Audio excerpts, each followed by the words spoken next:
eu aceitei com muita alegria esse convite e eu tenho uma emoção muito especial por ter tido a ideia de convidar a Célia para estar aqui comigo, para discutir da maneira mais espontânea, mais direta possível, o que nós dois teríamos a dizer a respeito de uma relação humana sem preconceito, que é o caminho que nós queremos seguir, a grande meta que muitos de nós no Brasil e no resto do mundo queremos atingir, e a gente contribui na nossa medida, né? O reencontro da Célia comigo é muito bonito. Há mais de, acho que há uns 30 anos atrás, a Célia fazia play com a Fátima Salomé Gambini, com quem eu fui casado e que infelizmente não está mais conosco. E eu conhecia a Célia de dizer bom dia e até logo na sala de espera. A Fátima nos apresentou, rapidamente a gente conversou, mas nós nunca tivemos um contato muito íntimo. E há uns 2 meses atrás, 1 mês e meio talvez, inesperadamente a Célia me liga, eu me lembrei logo, e o que ela queria conversar comigo, além do reencontro, ela queria saber se eu podia indicar um analista junguiano negro. Eu falei, Célia, que eu não conheço nenhum homem analista junguiano negro, mas eu conheço uma psicóloga negra, linda, uma ótima psicóloga, eu vou indicá-la para você e vou continuar procurando se existe algum homem. Isso trouxe à tona emoções, ideias, projetos que são muito antigos em mim e que surgiram através desse encontro lindo da Célia me procurando. Eu vou pedir para ela contar muitas coisas para nós do psicodrama, mas eu queria, assim como apresentação, mencionar o último livro dela, que está aqui na minha mão, mas os livros dos quais ela é coautora ou autora, para vocês terem uma ideia do âmbito das preocupações da Célia. Gostando mais de nós mesmos. Perguntas e respostas sobre autoestima e questões raciais. Religiões, tolerância e igualdade no espaço da diversidade. Mulher, século XXI. Intervenções grupais, o psicodrama e seus métodos. Psicodrama em espaços públicos, práticas e reflexões. O racismo e o negro no Brasil, questões para a psicanálise. A Célia tem participado de congressos de psicodrama nacionais e internacionais, ela tem uma grande experiência. Célia, é uma alegria enorme estar aqui com você. Então, eu vou pedir que você conte algo. E esse que é o último livro dela, que acabou de ser lançado. Ela é organizadora, há vários autores, inclusive o Delmiro Bustos, que é um psiquiatra que colaborou durante décadas com a formação de terapeutas brasileiros de todas as linhas. Há um artigo dele aqui, um artigo da Célia e de outros colegas, Psicodrama e Relações Étnico-Raciais, Diálogos e Reflexões.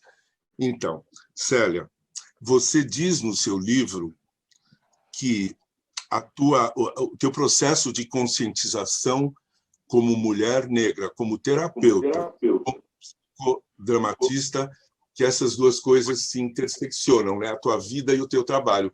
Eu te passo a palavra, se você aceitar, pedindo que você comece a contar isso, como que vida e trabalho e consciência se juntam. Nossa, Roberto, enquanto eu te ouvia, né, olhando para você, eu fiquei tentando respirar mais devagar para ir aquietando um pouco o coração, porque ele está acelerado. Ele está acelerado há muito tempo, né, desde esse nosso reencontro. E agora assim, é um filme enorme que vai passando pela minha cabeça. Realmente é isso, né? Tá tudo junto, né? Eu ouvi do Bustos, né? Eu tive o privilégio de fazer a formação também com ele. Para nós aqui no Brasil, ele é Bustos, Dalmiro Manuel Bustos. Uhum. ele me dizia sempre assim, não é o que você faz, o seu trabalho não é só o que você faz, o que você sabe, é o que você é. Então, isso me dá a noção de tudo aquilo que eu estou nesse momento vivendo. Eu estou extremamente grata, eu queria começar dizendo isso, um agradecimento enorme a todos os meus antepassados, a minha família Oliveira, lado da minha mãe, a minha família Malaquias, que é lado do meu pai, a todos e a todas que facilitaram, né, que abriram o caminho para que eu chegasse, para que eu estivesse aqui nesse lugar. Então, isso dizendo significa que eu tenho noção exata de que eu não cheguei aqui sozinho. E um dia, eu já tinha terminado a faculdade, eu terminei a faculdade de psicologia em 81, certamente em 83, depois de fazer algumas terapias, eu comecei a procurar uma necessidade minha, eu queria fazer terapia com uma psicóloga negra. Naquela época foi muito difícil encontrar. Eu perguntei para muitas pessoas, ninguém conhecia. Até que finalmente alguém me disse, tem a Fátima Salomé Garbini. Vocês desculpem porque eu imaginei que estava um pouco mais tranquilo, né? E um dia eu cheguei naquele consultório na Cardoso, enquanto aquela mulher altiva, com aquele cabelo enorme, com uma docilidade, com um jeito de olhar e dizer bem-vinda.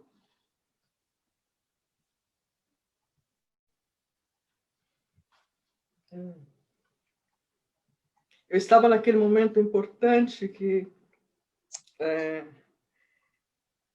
eu tenho total certeza, hoje posso afirmar com certeza, que acontece com todos nós, mulheres e homens negros e negras brasileiros. A gente vai, conforme a Neuza Santos nos diz, a gente vai se tornando negra.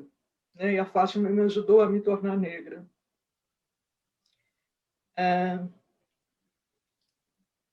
Eu não sei exatamente como, porque eu já tinha feito alguns cursos de especialização e eu ainda não estava feliz com a minha prática, sentia que faltava algo, até que um dia eu encontrei com uma colega e ela me fez uma indicação do psicodrama, ela tinha feito o curso de formação, e foi aí que eu cheguei no psicodrama, ainda em terapia com a Fátima.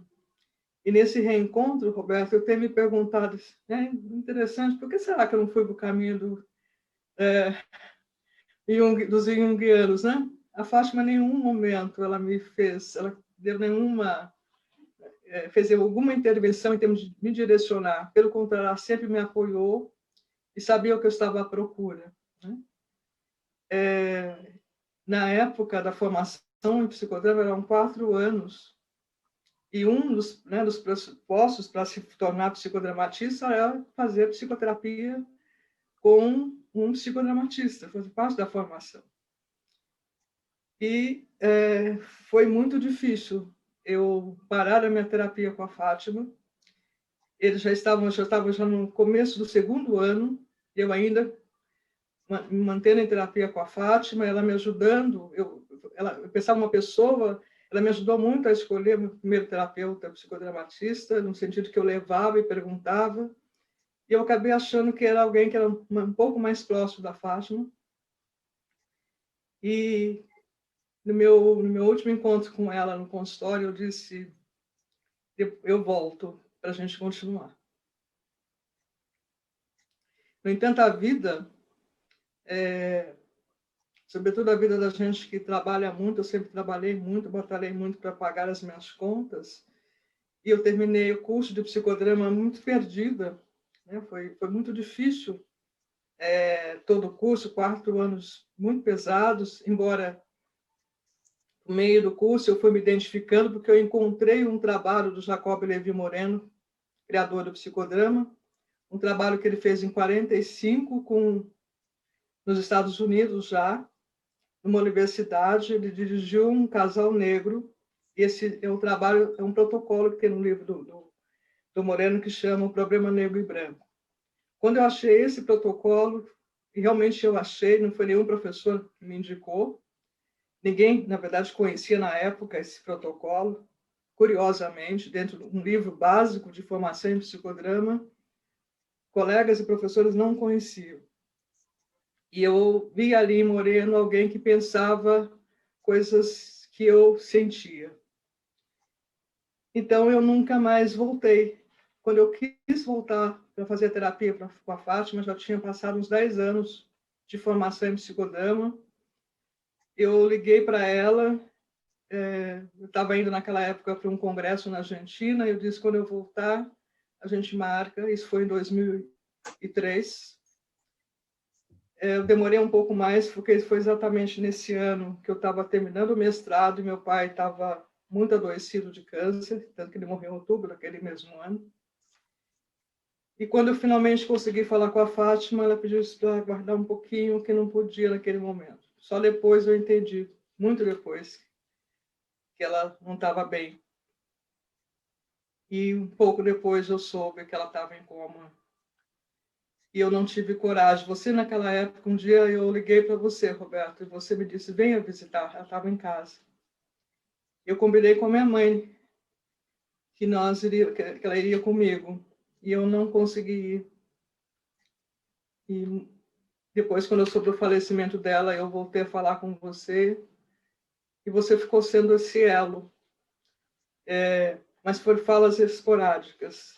Neste reencontro, eu nunca me senti tão ligada a alguém que eu conheço pouco, por um lado, e ao mesmo tempo que conheço tanto. Então, obrigada pela sua oportunidade e também obrigada ao grupo Psique de Salvador por estar possibilitando essa troca. Célia, tuas palavras me comovem, mas vamos entrar no nosso tema. Você começa o teu artigo no teu livro Psicodrama e Negritude no Brasil, citando uma psicanalista negra, né, que é a Neuza Souza. Eu vou ler aqui porque eu acho tão importante para a gente começar. É uma citação. Convém explicar que raça é aqui entendida como noção ideológica, engendrada como critério social para a distribuição de posição na estrutura de classes. Apesar de estar fundamentada em qualidades biológicas, principalmente a cor da pele, raça sempre foi definida no Brasil em termos de atributo compartilhado por um determinado grupo social, tendo em comum uma mesma graduação social, um mesmo contingente de prestígio e uma mesma bagagem de valores culturais. Você começou muito bem, eu acho, colocando, né, uma ideologia que é tida como uma coisa natural, que as pessoas são importantes pela natureza, quando o que as distingue é uma ideologia e são características psicológicas ligadas ao poder. E depois você aborda esse protocolo do Moreno, você cita que no primeiro grupo, né, havia 131 pessoas e apenas 6 negros. E aí você diz assim, que ainda ressoam em você essa descoberta desse protocolo do Moreno, e daí você diz, e eu vou citar as tuas palavras. Eu senti algo parecido durante o meu curso de formação em psicologia, quer dizer, esta ausência, né, este não existir do negro. Você sentiu algo parecido quando você se deparou com o trabalho da Neuza Santos Souza, psicanalista negra, que, em 83, brinda a sociedade brasileira, especialmente a população negra, com seu livro Tornar-se Negro. Identifiquei-me com a sua ideia pioneira de que o negro brasileiro não nasce negro. Eu acho que nenhum branco é capaz de entender isso, ou empatizar. Aí não é questão, como se diz hoje, de lugar de fala. Não dá para sentir isso, a não ser quem sentiu isso na pele.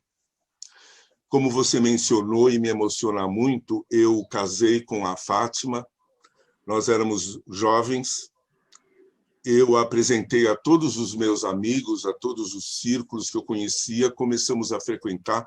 Ela foi muito bem recebida pela classe de pessoas que eu conhecia, da USP, da sociologia, todo esse meio, mas ela dizia para mim: Roberto, alguma vez você foi numa reunião, numa festa, num jantar, onde só você era branco e todo mundo era negro? Eu falei, não, eu nunca passei por isso. Ela falou, pois olha aqui, eu sou a única negra nesse lugar. Era uma aula na PUC, era uma festa de casamento, era não sei o quê. Ela perguntava para mim, você consegue imaginar como eu me sinto? Que todas as mulheres estão olhando para mim, elas estão olhando o sapato que eu uso, elas estão olhando para o meu colar de pérolas. Eu acho que está todo mundo torcendo para eu pisar na casca da banana e escorregar. Eu me sinto sob escrutínio o tempo inteiro e as pessoas sorriem para mim, mas eu sei que às vezes eu ouvi ela dizer aquilo e eu dizia para ela, você sabe que eu estou do teu lado, mas só você é capaz de sentir isso. Então, eu queria deixar muito claro isto, né, Célia? São vocês que têm que falar. O negro não nasce negro, ele tem que se tornar negro. É muito poderosa essa afirmação, né? É claro, as ciências sociais brasileiras, elas devem muito aos grandes pioneiros que eram franceses. Então, o Baldus, o Métraux, que escreveram. O Métraux escreveu sobre os Tupinambá, o Baldus escreveu sobre os negros, né? O Florestan Fernandes escreveu sobre o negro, o Fernando Henrique Cardoso escreveu, os historiadores, eu estudei com essa turma, né? A Emília Viotti da Costa, a Paula Begelman, que estudou o Joaquim Nabuco, quer dizer, são todos brancos, eu não tiro mérito de ninguém, mas o mundo girou e a palavra agora é daqueles que sentem, é a empatia, é a função sentimento. Então, fala para nós, do jeito bom que você tem de falar, o que é se tornar negro, Célia? É todo esse conjunto, né, Roberto, de enfrentamentos que você está mencionando, né? A gente só permanece graças à persistência, à resistência e luta. Inclusive, as descobertas, né, de autores, ela é feita de uma maneira individual. Houve algumas mudanças nos tempos atuais, graças, sobretudo, à inserção maior de negros e negras nas universidades, que estão questionando os seus professores, que estão questionando a direção e os autores negros. É bem-vindo que todo esse conhecimento já adquirido, né, essas referências que nós temos, sobretudo europeias, dos Estados Unidos, e que esse conhecimento permaneça. O que a gente quer, o que a gente reivindica é que também conhecemos, olhamos para todo o conhecimento que existe de intelectuais brasileiros, negros e negras, que não estão nas referências em nenhum segmento escolar, nem fundamental, ensino médio, universitário, pós-graduação, não há indicações dessas leituras. As buscas e a descoberta dessas leituras é feito normalmente por algum professor negro ou negra, por algum estudante, e aí é inserido, né? A gente não vê ainda, por exemplo, essa referência que nós temos na psicologia, esse trabalho pioneiro da Neuza Santos Souza, e nós todos que pesquisamos relações raciais nos pautamos, porque ela traz a questão do sofrimento psíquico, né, do negro, né, face ao racismo as diferentes faces do racismo, sobretudo o racismo estrutural da sociedade, essa descoberta ela vem por indicações dos movimentos negros. Alberto Guerreiro Ramos foi um intelectual, que produziu muito em várias áreas. Um sociólogo, ele produziu muito na administração. Pessoas do âmbito da administração leem Guerreiro Ramos e não sabem que ele era baiano, não sabem que ele era um homem negro. E por que é importante mencionar que é uma mulher negra, que é um homem negro? Justamente para que essa tentativa de invisibilidade que a gente desmistifique, né, e traga, né, para a superfície, um linguagem psicodramático, traga para o palco, traga para o centro, essas figuras que estão nos bastidores. Sim. São lidos quando descobertos por alguns intelectuais brancos e que não os mencionam. Sim. Por isso esse trabalho de ir se tornando, porque as nossas referências, da minha geração e algumas gerações até posteriores à minha, nós não tínhamos referências de pessoas negras. Pelo contrário, aquilo que a escola nos oferecia como referências era tudo aquilo que uma criança negra não quer se identificar, como feio, por exemplo. Célia, você saiu, né, de uma relação terapêutica com a Fátima, que era negra, e você foi para o psicodrama como paciente, né? Quando você chegou no psicodrama, havia outros pacientes negros ou psicodramatistas negros? Você era a única também, da mesma maneira como a Fátima foi? Na minha turma, eu era a única. Naquela época, existia uma única psicodramatista ainda em formação, que era de uma turma anterior à minha, que era assistente social, a minha querida amiga Lala. Era Lala e eu, Lala de uma turma e eu de uma outra turma. Nos consultórios que eu passava, grupos de psicoterapia que eu fiz parte, eu era a única negra. Na universidade até que eu fui feliz. Na minha turma, nós éramos 2 negras. Coisa raríssima naquela época. E homens não havia também, como paciente Homens, do psicodrama. nenhum. E me diga uma coisa, Célia, eu fiz psicodrama, como eu falei, em grupo, né? Eram mais de 10 pessoas. Você se lembra, quando você começou, a questão do preconceito já aparecia nas sessões psicodramáticas ou era muito delicado tocar? Havia confronto? Como é que isso aparecia nas sessões? Muito difícil. Havia alguns confrontos, em grupo que eu participei, por exemplo. Pouquíssimo espaço de se trabalhar. Uma incompreensão enorme. E, na maioria das vezes, eu optava por me calar, porque sentia que não era compreendida. Isso, sem contar, né, em outras terapias, muitas outras terapias que eu fiz, anterior à Fátima, em que nunca levei nenhuma questão de incômodo, de dificuldades minhas contra uma mulher negra. E eu fui compreender isso muito mais tarde, Roberto, que era... Obviamente que eu não me dava conta, né? Senão não teria me permanecido. Eu fui me dar conta mais tarde. E o que eu compreendo que acontecia, se não há espaço, né? Isso os nossos pacientes nos apontam o tempo todo, a gente verifica isso no espaço da clínica, né? Se não há espaço, o paciente não traz, ele vem pela metade. Né? Daqui traga, tem que ter um campo que propicia, de fato, essa aceitação do paciente como inteiro. Se percebe que não será aceito, a gente se protege, né? Uhum. E o psicólogo, o analista, o psicodramatista é da mesma cultura, né? Então, aquilo que está fora, estamos todos mergulhados na mesma cultura. Agora, você sentia que o psicodrama era um ambiente acolhedor que te acolhia e que, pela natureza do psicodrama, você tinha uma esperança que a tua alma pudesse se expressar, pudesse ser compreendida e pudesse ser tratada dentro do psicodrama? Eu não sei com essa precisão que eu tinha, assim, se o criador, né? Eu até então, fora Neuza Santos Souza, eu não conheci nenhum outro autor que tivesse trabalhado ou se preocupado, alguma referência em algum dos seus textos, né?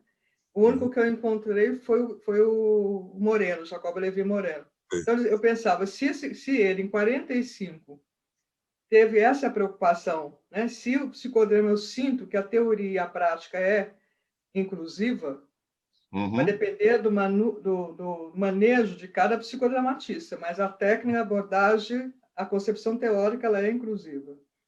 Então, é por aqui que eu vou permanecer. Eu sou muito persistente. Eu permaneci mais em função disso do que de encontrar um campo fértil para isso. Acho que o campo fértil está chegado. Célia, vamos dar um pulo agora para o presente, né? Agora, ontem, anteontem, conversando rapidinho, você me contou que estava vindo de um congresso de psicodrama, que você estava muito mexida, porque houve confrontos, foi uma coisa muito forte. Você podia contar um pouquinho o que aconteceu nesse congresso de psicodrama, um congresso de 6 dias, né? Era com muitos participantes e essa questão apareceu, né? A questão do preconceito. Sim, foi um congresso online, né, que precisou ser adaptado para a versão online. A gente tem um congresso de psicodrama a cada 2 anos. Então, esse foi o 22º congresso. Aconteceram várias situações ali e que emergiram questões que nós estamos vivendo na atualidade. Esse silenciamento em relação ao racismo, não é só o racismo, mas eu vou falar de onde eu pesquiso, né? Que acontece e que aconteceu, que permeou tantos anos a nossa sociedade. Esse silenciamento, cada vez, ele tem se tornado menos, né? Porque na medida que temos mais acessos, vamos buscando mais os nossos direitos e vamos denunciando mais as situações de racismo que estão presentes no tempo todo. Então, um congresso online, na minha compreensão, mesmo considerando que muitas pessoas, sobretudo a população negra, que é a população mais pobre, não tem acesso à internet, mas para quem tem acesso à internet, o congresso online facilitou o acesso de mais pessoas. Você não tem que pagar, por exemplo, despesa com hotel, passagem, etc. Esse congresso inicialmente seria em Gramado. Então, cada um pôde assistir da tua casa. Então, mais pessoas que não iriam para o congresso, participaram desse congresso online e tinham mais presença de pessoas negras. Não sei qual é a porcentagem, mas aquele olhar que a gente olha e se reconhecem estava muito mais presente. E houve uma situação de uma piada, né? Não sei se pode chamar de piada, de uma brincadeira racista, em que uma pessoa fez um comentário usando um cabelo encaracolado, um cabelo cacheado, que é uma peruca, e se referiu a isso como sendo um cabelo descabelado. E uma mulher negra que estava assistindo, isso foi durante um trabalho, uma vivência pública, disse: olha, meu cabelo não... Eu sou uma mulher preta e esse é o meu cabelo. Vocês acham que o meu cabelo está descabelado? Então, essa foi quando emerge isso, né, houve toda primeiro uma inquietação, né, um incômodo, uma inquietação, algumas tentativas, como acontecem fora, né, no espaço social, não é bem isso, ou tentando explicar, ou falas do tipo a gente não pode falar nada agora, qualquer coisa que fala é racismo. Mas o que foi muito importante em termos de continuação disso, de mergulhar nessa situação real que todos vivenciamos, foi trazer esse questionamento, né, com a participação de todos que estavam ali naquela plenária. Então, as vozes poderem dizer de um lado e do outro. Houve também um pedido de desculpas dessa pessoa que trouxe isso, né, e se referindo ao desconhecimento. Essa é uma outra questão também, né, Roberto? A gente ouve, né, cada vez menos, mas ainda ouvimos piadas racistas, brincadeiras racistas, aquelas brincadeiras em que só um dá risada.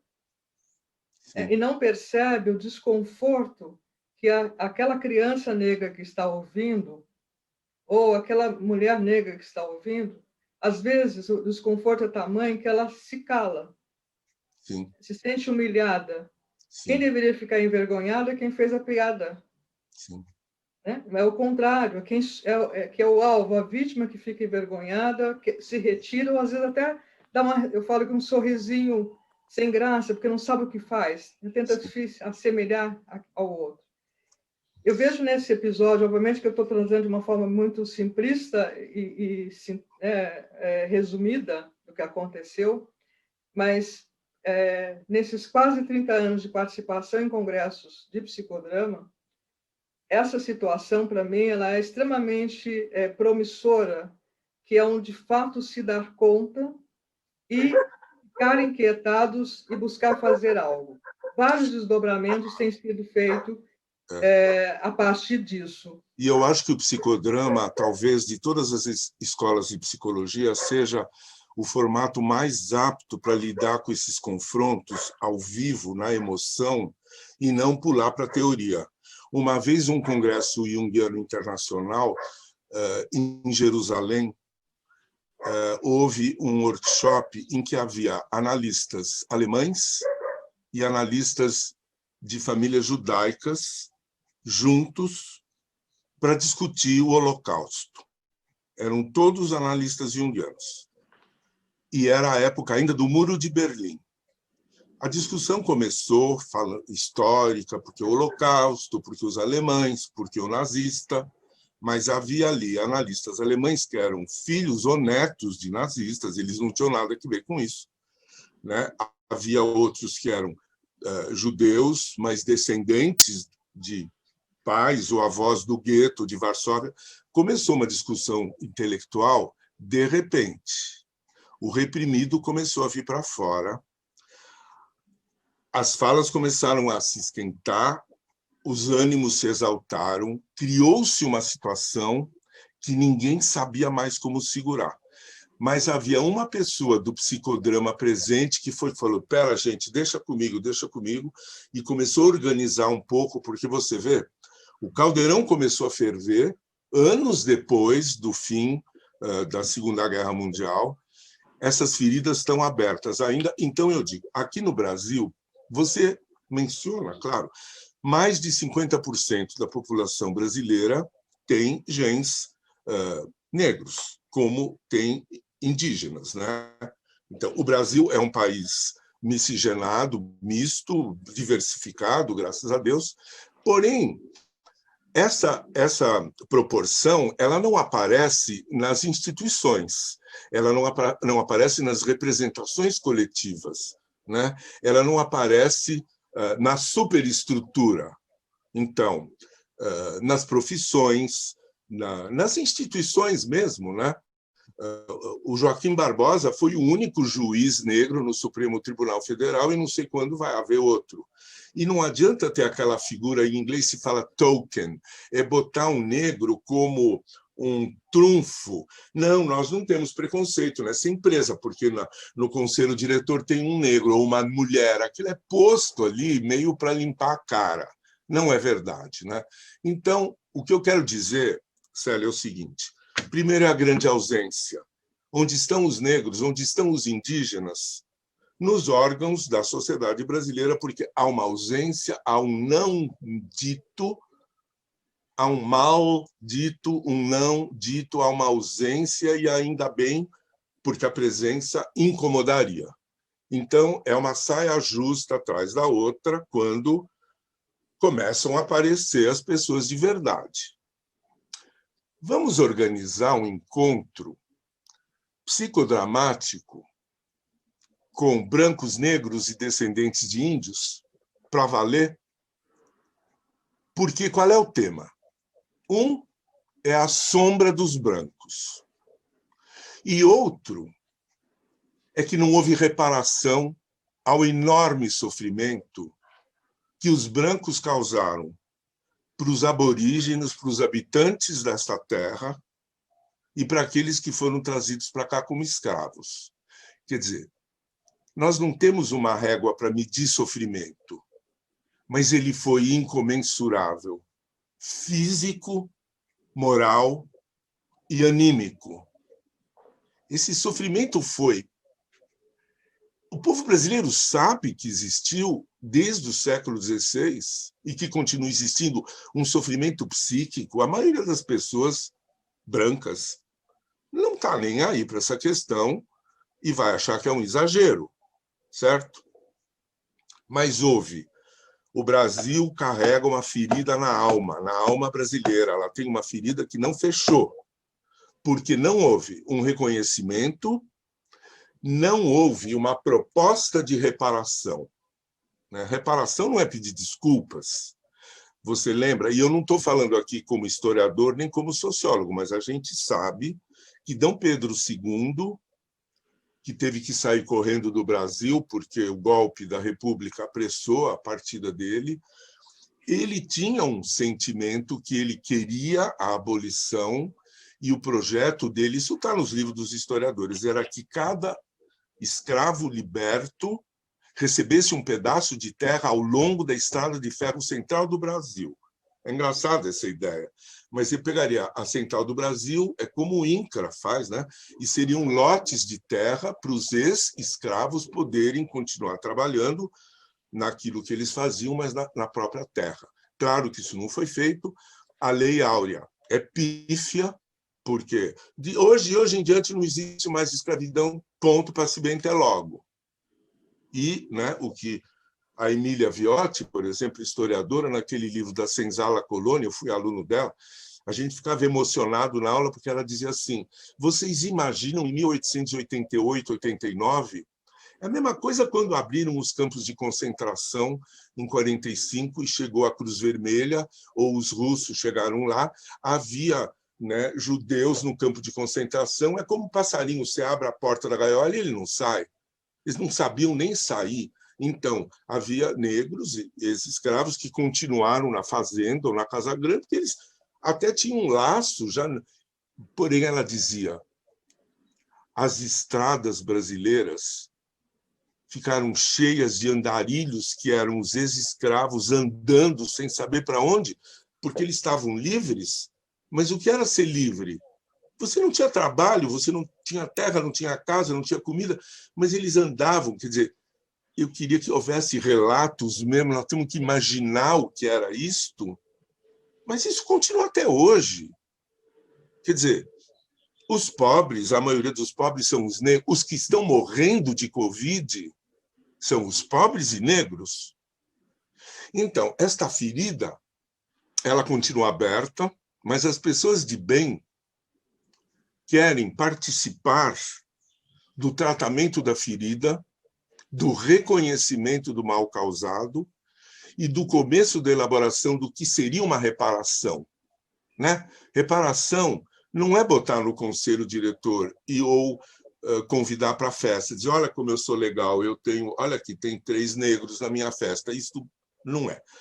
Eu acho que todo mundo tem medo de fazer isso,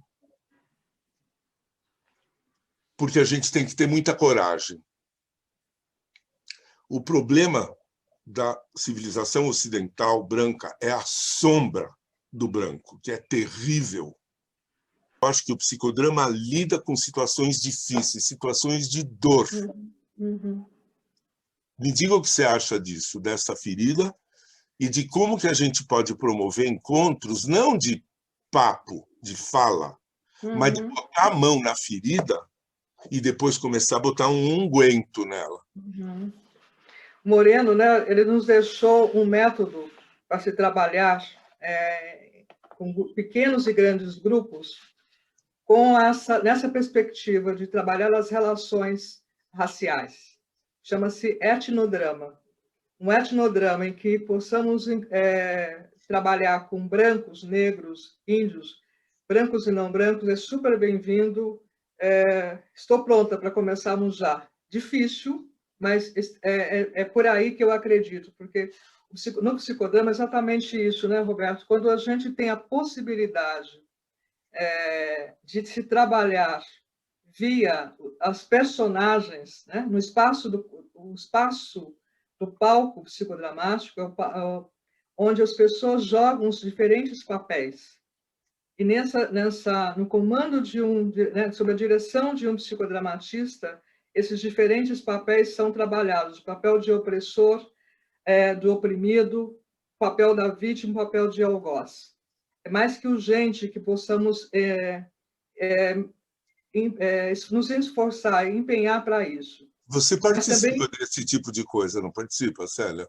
Sim, participo e faço esse tipo de trabalho, né? A gente não trabalha sozinha, sempre com um grupo de egos auxiliares, mas é importante também, Roberto, que tenhamos compreensão, que a gente leia e pensa sobre como a sociedade brasileira é estruturada. Uhum. O Moreno, para fazer os trabalhos dele, ele buscava conhecer a população, a comunidade em que ele ia trabalhar. Porque senão a gente vai trabalhar com essas questões munidos dos mesmos pressupostos que já temos, né? Se a gente não compreender, não se esforçar para compreender que a sociedade brasileira ela é estruturada, ela é alicerçada pelo racismo, por isso a gente chama de racismo estrutural. E o que significa isso? Uhum. E que falar de relações raciais é compreender que nós não estamos falando de problemas de negro.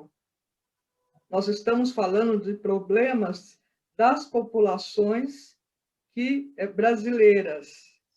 Não é o negro que é racializado e o branco não é racializado. Todos somos racializados. Portanto, o psicodrama traz também a questão da relacional.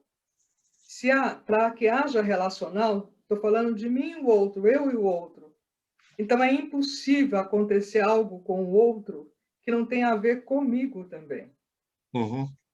Se não se coloca, se não se trabalha os lados envolvidos, você vai pela metade.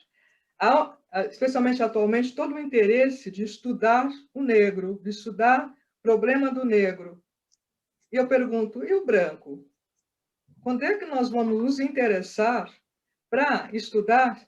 Alberto Guerreiro Ramos, lá em 49, já dizia: o problema do Brasil não é o problema do negro, é o problema do branco.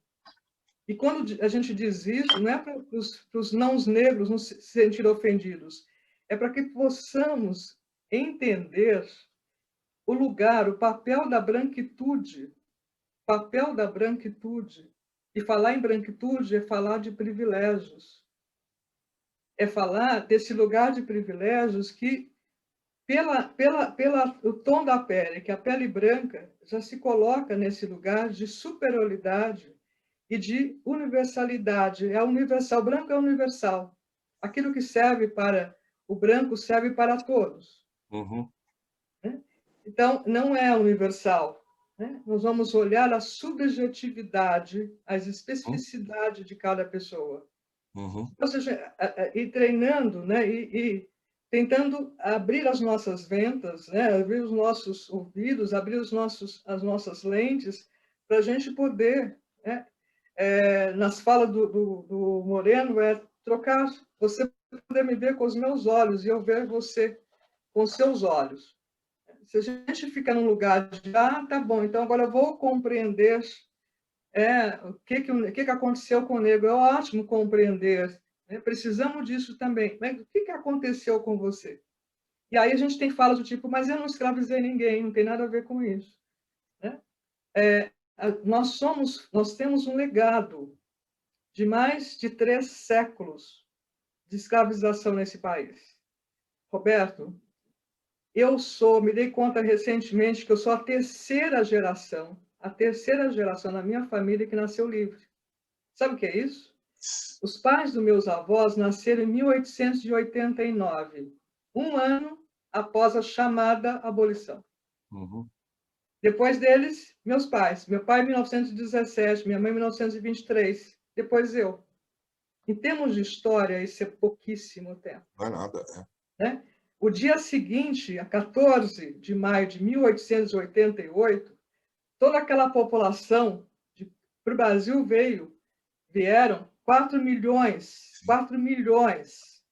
forçosamente da África para esse país, que ergueu esse país, que serviu quase 4 séculos de mão de obra, de sistema econômico, de governo, de produção. E no dia seguinte é jogada à deriva, fica sem lugar, porque começa uma intenção política, todo um sistema político de embranqueamento desse país. E a ciência da época, muita da ciência da época, justificando. Claro. Né? E aí aliado a várias instituições, né? Inclusive da igreja. Sair de coisificação, sair de ser tratado como coisa por quase 4 séculos, para ir se tornando gente, isso se tornando negro. Esse tem sido o grande esforço de todos. Felizmente, cada vez mais, a gente conta com pessoas antirracistas. Né? Como diz a Angela Davis... Você tem feito grupos mistos, não tem? Eu digo, sim, tenho feito grupos mistos. Muito bem-vindo. Agora, curiosamente, eu abri recentemente um grupo de estudo de psicodrama e relações raciais. Eu divulguei esse grupo nos grupos que eu faço parte. E vieram quase a totalidade dos participantes é negra. Quem continua se interessando são os nós negros, com raríssimas exceções de brancos ou de não negros. A maioria, porque, de novo, né? Para falar de negro tem que juntar alguma palavra. Vai falar de suicídio, tem que juntar suicídio na população negra. Senão, a pessoa é expert em suicídio, traz todos os dados, mas não traz os dados que acontecem, sobretudo com a juventude negra que suicida. Né? Então, se não tem algo ligado ao negro, não existe. 54% continua na invisibilidade para nós, pesquisadores, também. Uhum. Até quando? Não dá mais, né? Célia, me permita, eu vou te fazer uma pergunta. Nós não combinamos, viu, gente? Eu não combinei com ela o que eu vou perguntar para ela, porque o Moreno instaurou a espontaneidade que eu adoro. Para mim, ela é o arquétipo da alma. Célia, qual é a raiz psicológica do preconceito? Não sei, Roberto, porque acho que, em princípio, o preconceito, né? Muita gente confunde preconceito com racismo, é diferente. Né? Se a gente pensar, grosso modo, preconceito é uma ideia preconcebida. Né? Antes de conhecer, né? Antes de conhecer, já conhece, sem conhecer. Não sei, não gosto, não conheço, antes de conhecer. A questão é que no racismo se juntam outros conceitos. Né? Uhum. Então, quando faz uso, né, dessa... Uhum. Usar aquilo que eu não conheço para justificar uma ação, né? Então, eu parto do pressuposto de que um homem negro na rua, com capuz na cabeça, ele é uma ameaça. Cada vez que eu deparo com um homem negro na rua, isso estou trazendo como um relato de paciente, viu, Roberto? Uhum. Recentemente, um paciente me disse: eu não uso boné. Quando está frio, eu não... roupa com capuz, eu não ponho na cabeça o boné. Claro. E se eu estou na rua, eu presto atenção, se eu vejo... Às vezes eu estou numa calçada, eu passo para outra calçada. É aquilo que você olha, então, portanto, é um homem negro que está com capuz, portanto, ele é uma ameaça para mim. É um tipo de preconceito que está ligado ao racismo. Célia, eu quero entrar numa coisa muito delicada, mas com você eu entro. Por Nós favor. temos que entrar em coisas Estamos em casa. Acompanhados de muita gente. Eu gostaria de dizer, até porque eu tenho filhos mulatos, netos, eu gostaria de dizer que eu sou um homem que não tem preconceito. Mas não é verdade eu dizer isso, porque eu, sendo honesto comigo, eu me flagro tendo. E há muitos anos eu entrei nessa questão. O que é isto? E o primeiro tema deste trabalho foi o preconceito com relação aos indígenas do Brasil.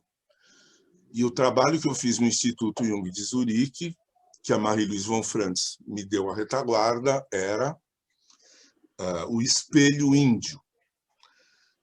E eu vou, a partir dali, dizer o que eu acho que é a raiz psicológica do preconceito. Mas já vou falar agora, é uma coisa que eu nunca falei, nem escrevi, sempre me cobraram. Gambini, você fala tanto em defesa dos índios, por que você nunca falou em defesa dos negros? O que eu tenho para dizer é o seguinte: o preconceito nasce de uma projeção da sombra. São dois conceitos junguianos. O Freud, ele usou o conceito de projeção como um dos 5 mecanismos de defesa.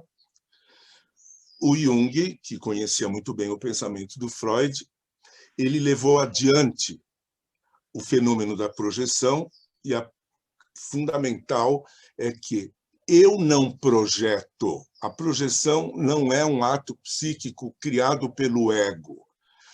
A projeção ocorre porque um conteúdo inconsciente meu se projeta.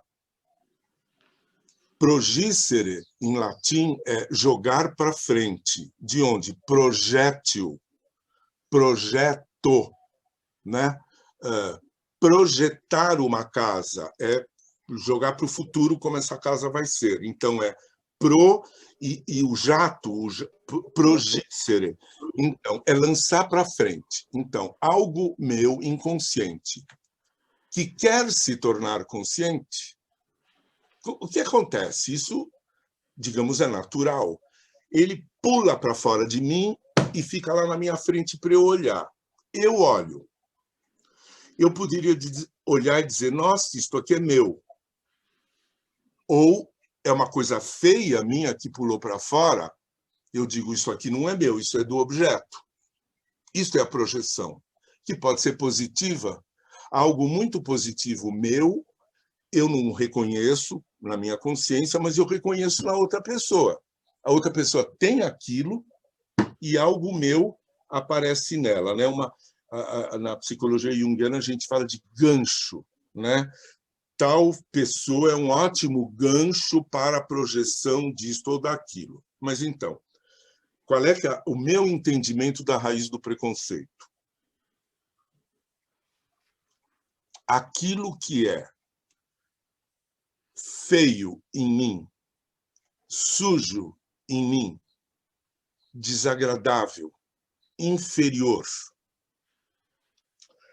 animalizado, instintivo, eu vejo no negro, mas é meu.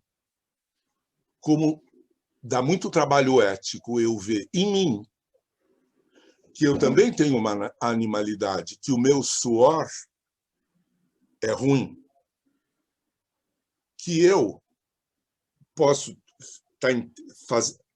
A sombra é minha. Numa análise junguiana, é indispensável, senão não é uma análise junguiana, que se faça, no decorrer do tempo, um inventário dos conteúdos sombrios negativos do paciente.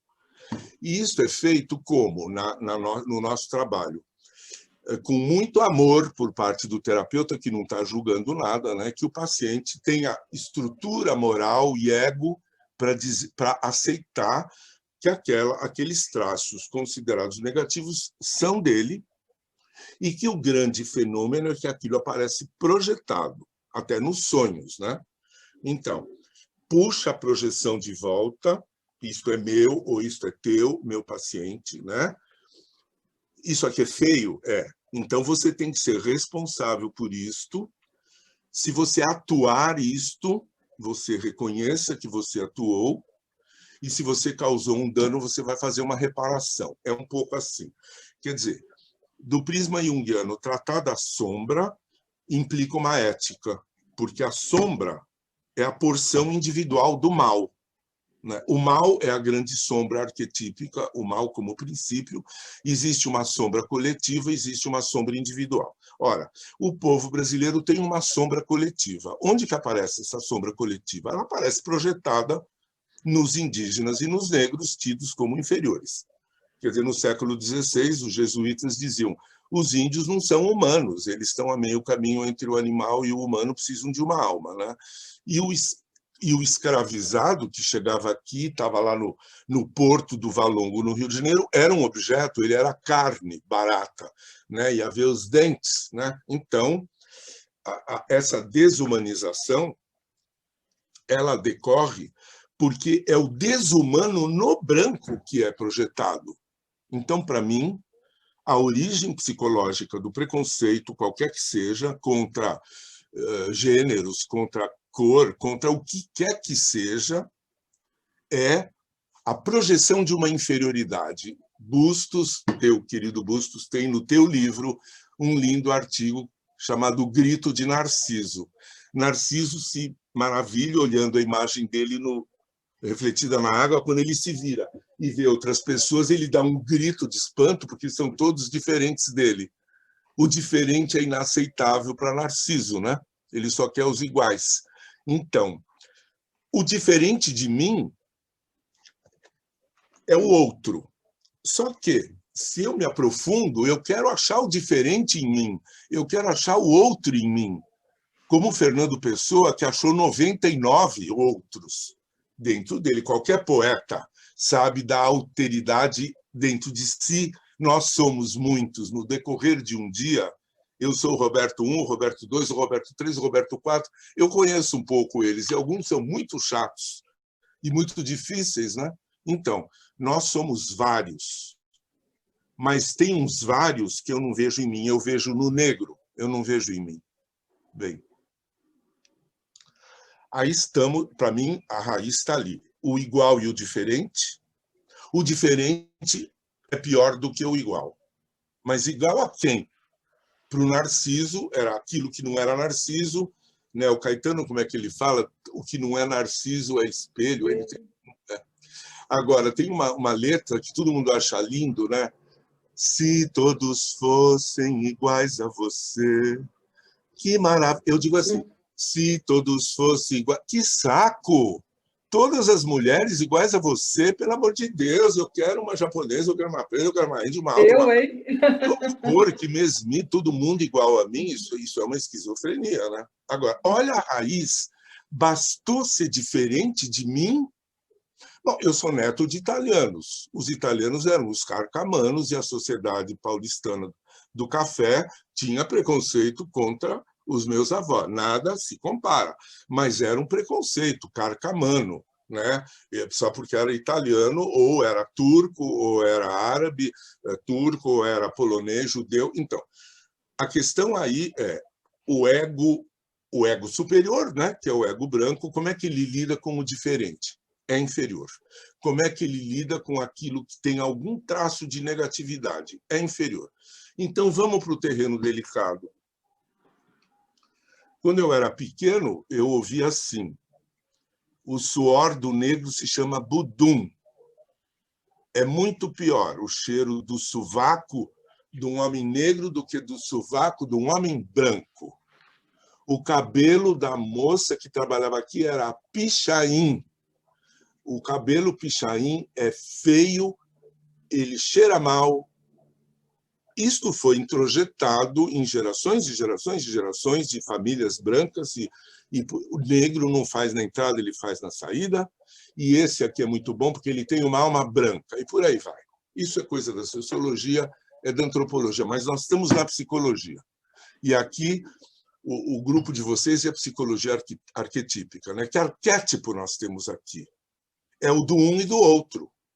É o número 1 e o número 2. É o outro. É o arquétipo do outro. O alter, né? O alter. Aí está todo o problema. E eu acho que não há um branco que possa dizer que tem zero preconceito, porque a gente se flagra, ainda bem, E eu digo, nossa, que incrível! Eu estava olhando aquele negro passar e eu achava que ele era um ladrão. Mas de onde que eu tiro isso, né? Então, um é o autoexame e o dois, aí eu quero te ouvir, Célia. Eu não quero pré-julgar, eu não quero pré-conhecimento, eu quero conhecimento. Então, eu quero estar junto, eu quero conhecer. Eu conheci uma mulher negra, eu casei com ela, eu tive filhos, nós estávamos juntos, né? Eu quero mais hoje. Eu estava conversando também com uma amiga negra, eu dizia assim para ela, será que uma mulher branca iria num dentista negro? Ou ela teria um ginecologista? Quando a gente entra, primeiro porque essas profissões são de difícil acesso, de pouca visibilidade, mas vamos ser sinceros, é uma experiência nova. E quem é honesto psicologicamente vai dizer, nossa, é verdade, eu estou incomodado. Está na hora, nós não vamos brincar agora, vamos ficar... É verdade, existem situações de incômodo, por quê? Porque a gente não está acostumado. Que é eu e a Fátima em Florença, num congresso de psicologia, e ali todo mundo adorava ela, porque na Itália não teve escravidão e os italianos gostam de mulheres bonitas. Na Itália, na Suíça, ela dizia, ai, como eu me sinto bem aqui. Dá para pôr aquela foto? Bom, nós estamos aqui nós dois, num coquetel, lá em Florença. A Fátima era muito admirada, ela foi uma grande terapeuta, né, Célia, e era uma delícia, a gente passava, todo mundo olhava, né, era raro, não havia um outro casal interracial, era só nós dois. Uhum. Agora passa para outra, que é o casamento, um senhor negro, analfabeto, agricultor, que chegou a ter 500 mil pés de laranja, meu sogro, eu tive uma relação maravilhosa com esse homem, muito diferente da relação que eu tive com o meu pai. Araras, ele era admirado, e a família dele não descendia de escravos, eles vieram do Sudão, da Núbia. Em 1850, o avô dele foi para a Bahia fazer comércio. Eles não foram escravizados, era da Núbia, né, do Sudão. Para ele, seu José, me conta como era sua mãe, seu pai. Ele mal sabia contar história, e eu que estudava, queria saber de onde que vieram da África, mas não foram escravos, como que não foram? Havia muito poucos africanos que vieram para o Brasil, mas havia, é assunto para os historiadores, né? Ele teve 12 filhos, e esta filha era a preferida dele, e a mãe, a dona Luísa, ela era a típica brasileira búlgara, essa palavra horrorosa, porque o pai dela era português, casado com uma mulher mulata. Então, é toda uma mistura linda, e aí está a Fátima entrando na igreja com as flores no cabelo, como a Billie Holiday, de sandália. Quando eu conheci a Fátima, ela alisava o cabelo. E eu comecei a dizer, Fátima, não alisa, não alisa. 74. Quando ela alisou o cabelo, que eu levei ela num cabeleireiro bacana e nós fomos para os pais. O pai dela, quando ele viu o cabelo pichain, ele deu um sorriso daqui até aqui, dizendo, a minha filha está honrando, né, o nosso cabelo. A mãe entrou em pânico quando ela viu que a Fátima não ia mais alisar o cabelo. Olha as questões. Então, no casamento, ela estava de sandália e a mãe dela falou para ela, você não tem vergonha de ir com esse pezão preto? Ela estava com esse vestido maravilhoso de renda francesa, com flores como a Billie Holiday sem... A outra foto, por favor, porque tem uma coisa muito séria. Esta era ela. E a outra, por favor, ela estava deslumbrante. Na festa de casamento, eu fui com ela cumprimentar os convidados. E havia 2 casais amigos dos meus pais, de uma família quatrocentona. Quando nós chegamos, uma senhora, amiga dos meus pais, pegou no pano do vestido e fez assim. Sabe quando você quer ver o tecido? A Fátima olhou para mim, eu virei para essa senhora e falei assim: Dona Guiomar é renda guipure francesa. Porque é como se ela estivesse dizendo: eu não acredito que ela está usando renda, não pode ser, né? Ela pode tirar a foto. E só para fechar, que é a questão da raiz do preconceito. Na época, Célia, que você frequentava o nosso consultório, uma vez uma senhora marcou uma consulta com ela pelo telefone. No dia da consulta, essa senhora chegou, nós nunca tivemos secretária, isso eu não vi, a Fá me contou. A Fátima foi abrir, ela estava usando uma blusa de seda branca que ela gostava e pérolas, porque ela sempre gostava de pérolas. E a senhora disse assim para ela: você avise a doutora Fátima que eu cheguei. A Fátima era muito calma. Ela disse assim: seja bem-vinda. Por favor, entre em minha sala. A mulher entrou e daí virou assim e falou: essas pérolas são verdadeiras? Você acredita? Bem. Sim. É. Alguém Essa pergunta aparece de diferentes formas, né, Roberto? Uhum. É. Essa foi direta. Eu quis falar isso porque é dentro de uma casca de nós, uma criatura linda, e alguém por avaliar o tecido para ver se era de verdade, porque não poderia ser renda francesa. Como assim? Olha, claro, eu ficava tão indignado porque quando eu me casei, eu me pus um pouco no papel do cavaleiro armado, né? Eu tirava a minha espada e eu me sentia feliz que eu podia fazer isso. Porque a Fátima também tirou a espada dela para me proteger nas minhas fragilidades. A gente teve um casamento muito assim, né? Mas o que eu vi me revoltava. Mas eu estou falando uma coisa sutil, né? Essas pérolas são verdadeiras. Agora, o que está de subtexto aí? Quem é você para usar? Agora, eu vi, gente, é verdade o que eu vou lhes dizer. 3 vezes a Fátima usando um colar de pérolas numa festa chique, o colar arrebentou e todas as pérolas se espalharam pelo chão e um monte de mulherada agachou para pegar a pérola. E ela dizia para mim: isso é inveja. Eu falava: ai, Fá, cuidado, não vamos cair na superstição. Mas aconteceu 3 vezes. A energia era tanta que estourava o colar. E ela deu para nossa filha o nome de Pérola, né?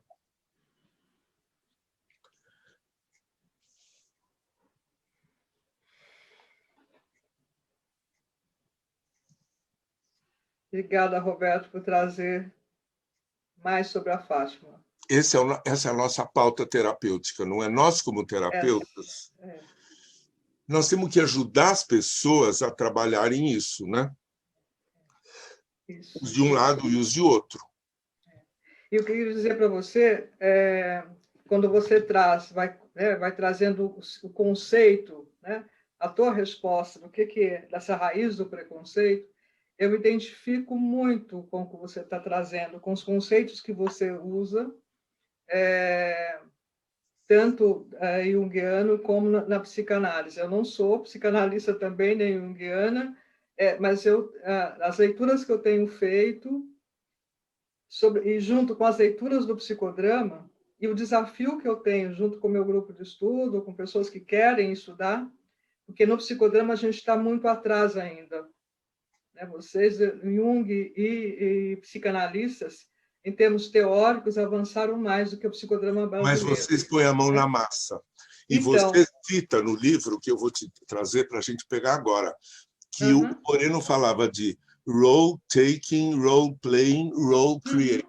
Né? Exatamente. Então, é desempenhar um papel, assumir um papel, como é que você traduz isso? E criar um papel? Tomada de papel, né? jogar o papel, tomada de papel e criação do papel. Está dentro do arcabouço teórico de teoria de papéis. Tanto na teoria de papéis como na matriz de identidade, que são alguns conceitos fundantes do psicodrama, né? Eu identifico que ali está toda uma possibilidade de co-construção também de uma teoria psicodramática, né, que traga, né, também as questões étnico-raciais brasileiras. Olha, nós temos que juntar saberes, Célia. Vamos juntar Sim. o da psicanálise, do Jung, porque o psicodrama é o que põe a mão na massa.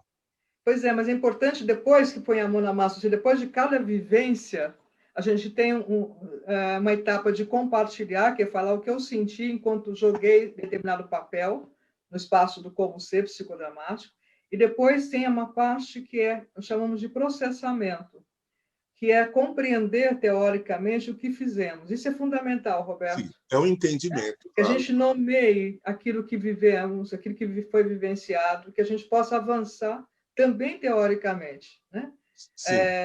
A técnica do psicodrama ela é belíssima, mas é uma técnica que precisa ser aliada aos métodos, que precisam ser aliados à metodologia. E dentro da metodologia, essa visão de ser humano do Moreno, né? Que é esse ser espontâneo, criativo, que só existe na relação com o outro, portanto, a questão do papel e do contrapapel sempre presente, e a possibilidade de recriar, dar resposta nova, aí que está o desafio, né? Claro. Podemos buscar respostas novas, usando os nossos recursos. E o que é uma resposta nova? Uma resposta que seja criativa, adequada, no sentido de que funciona para aquelas pessoas que estão envolvidas. Na vida, então, você criou um novo papel para você? Aqui eu estou falando na vida. Vários papéis, eu desempenho vários papéis. Não sei se eu criei um novo papel, mas eu diria que esse papel de pesquisador é o papel que vem se fortalecendo, né? Mas o papel da terapeuta, o papel de filha, papel de amiga, papel de colega, papel...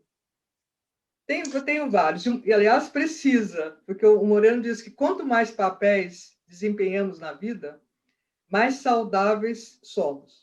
Sim. Agora, então, você não tinha modelos de identificação projetiva, né? Que seria uma terapeuta 30, 40 anos mais velha que você se enxerga nela, né? Eu via muito na Fátima o que era ser uma analista negra. Não tinha outra, junguiana. Ela tinha que ser modelo de si mesma, né? Então, aí é que está o criativo. Você inova, você não está copia, né? Olha o que eu li. Eu tenho lido muito o New York Times, porque eu quero acompanhar o que está acontecendo com a bendita derrota do Trump. E está um movimento lá. Acho na madeira, diria minha avó. Então, eles fizeram, há 2 semanas, uma reportagem com jovens poetas negros. Mas uma maravilha, porque no jornal online você clica e tem um filme dos jovens declamando os poemas. E uma garota, todos eram negros, o poema dela dizia assim, olha, ela é uma menina negra, corajosa, ela diz assim, eu queria ser capaz de compreender como é ser uma garota negra. Eu queria poder me conhecer como se fosse uma definição do dicionário. Olha a imagem, que ela vai no dicionário e tem lá Black Girl. Daí ela lê e ela fica sabendo o que é. Ela diz, porque eu não sei o que é ser uma garota negra. E daí vem um rapaz, um outro poeta, ele diz assim, eu acabei descobrindo que o Deus da minha avó não é o meu Deus. É um poema de arrepiar. Arrepiar. É de arrepiar, porque ele vai dizendo, vó, você me contou quem Deus, mas esse Deus que você fala, porque ele é um rapaz negro e gay. E a avó disse para ele que ela não aguentava carregar a cruz de ter um neto gay. Então ele fala assim para ela, avó, esse teu Deus não é o meu. Olha onde eles estão indo. Quer dizer, até Deus tem que aparecer uma nova imagem de Deus, né? Uma Porque esse imagem, Deus que foi apresentado não porque é esse, né? o Deus do escravocrata não pode ser o teu Não, Deus. pode Mas ser. estamos todos dentro do cristianismo. Então, como é que fica isso, né? Então, esta ausência, eu não vou dizer de modelos, mas é a ausência de visibilidade de grandezas. Cadê os grandes? Ficaram na África. Ficou na tradição de todas as mitologias africanas. Cadê os grandes seres, né? Eles foram todos apagados. Então, aqui no Brasil, né, como os antropólogos estudaram uma criança negra, a Oprah Winfrey dizia que, para ela, o modelo foi a Diana Ross, que uma vez ela, das Supremas, né? A Oprah, ela chamou a Diana Ross e chorou, dizendo: quando eu era menina, eu ouvia você cantando e eu dizia, eu posso ser uma mulher negra bonita, né? E aqui no Brasil, o que era? Era o Pelé, que era uma referência, ou a Glória da TV Globo, lembra? A Glória jornalista, que Claro, era uma Glória coisa, Maria. né? Porque não tinha visão. Onde estão os grandes, né? Os pensadores, hoje sim, já há, né, filósofos, intelectuais. Estão sendo resgatados, exatamente, por nós. Né? Estamos sendo resgatados e apresentados. Fala um pouco disso, Célia, porque hoje se estuda filosofia negra, né? Psicologia. Me fala um pouco disso. Sim, sim. Eu estou começando a estudar filosofia africana, psicologia africana. É muito de uma corrente de pesquisadores negros americanos e pesquisadores negros africanos de vários lugares da África. E é interessante que alguns se referem a também pesquisadores brasileiros, entre eles Abdias Nascimento e Alberto Guerreiro Ramos, que eles falam que o trabalho de 45, lá no Teatro Experimental do Rio de Janeiro, é um embrião da chamada hoje psicologia preta, né? A psicologia, e que qual é o objetivo? É desse resgate de recolocando a África como o berço do conhecimento, né? recolocando nos livros, né? Recolocando, apresentando para nós o Egito como sendo do continente africano, que a gente estudou, muitos de nós estudou, com o Egito nada a ver com a África, é do continente africano, né? Essa filosofia africana do Egito, a psicologia africana que traz, que agrega outros conhecimentos, e o conhecimento do sentir, e recoloca o sentir como sendo fonte de conhecimento. E é interessante, né, Roberto, que a gente aprendeu aqui que o sentimento não era nobre. O nobre é o intelecto, é o racional. Então, a proposta é essa, né, de que possamos nos nutrir com conhecimentos que foram apagados. Há uma compreensão desse sistema que foi violento, né, do racismo e de retirada, né, do tráfico africano. Tem um autor que eu não me lembro agora o nome dele, mas ele traz uma imagem muito importante, não só a imagem, mas a palavra. Ele fala que é como se houve um descarrilhamento. Então, imagina um trem que está indo numa direção, né? E que, de repente, há um descarrilhamento. O que acontece com esse descarrilhamento? O voltar para o trilho, né? A ideia que passa por essa redescoberta de colocar à disposição esses conhecimentos que estão pautados no continente africano. Então, tem muita esperança que a gente E eu possa queria juntar os outro assunto conhecimentos. muito delicado, Célia, assim, né? Eu acabei falando, né? Eu tenho a minha história do meu casamento e tal, mas eu sei que em certos grupos, mesmo aqui em São Paulo, de reflexão negra, já uma certa condenação do casamento misto, como se não devesse haver casamentos interétnicos, né? Isso me assusta um pouco, mas você deve saber do que eu estou falando, né? Como uma recomendação em certos grupos radicais que as mulheres negras casem com homens negros, não com homens brancos.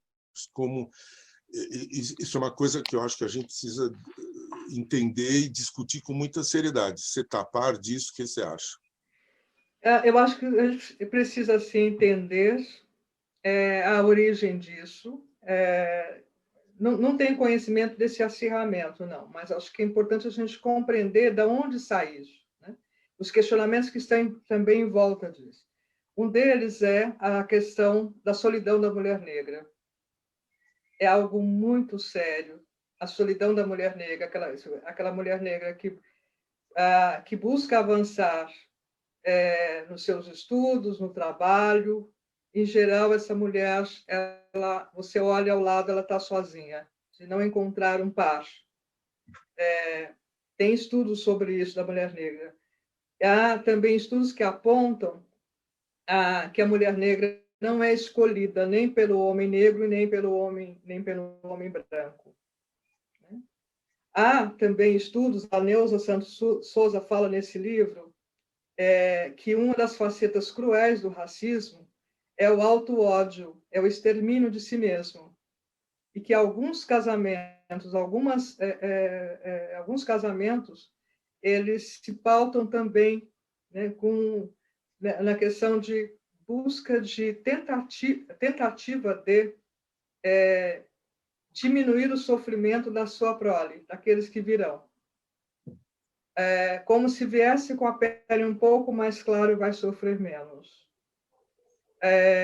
Há também junto a questão do ideal do ego, que ainda permanece entre nós, né? Esse ideal que foi apresentado de brancura, de homem hétero, branco, né? E a busca de tentar se aproximar. Então, quanto mais me aproximar, é algo gravíssimo isso, Roberto, né?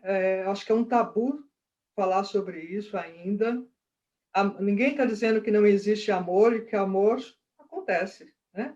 Agora, o que está se falando é desse lugar, né? Como que alguns casamentos se constituem e que alguns deles passam por essas questões que eu acabei de citar. O Kabengele, eu já ouvi ele falando, Kabengele Munanga é um antropólogo de maior seriedade, de uma bela obra para nós, sobre negritude, relações raciais. Uma das falas dele é assim, que o brasileiro tem preconceito de ter preconceito. Uhum. Né? Então, falar dos nossos tabus, das nossas dificuldades, precisa de coragem? Precisa. Coragem para falar, coragem para apontar, coragem para ouvir, coragem para ver o que faz com isso.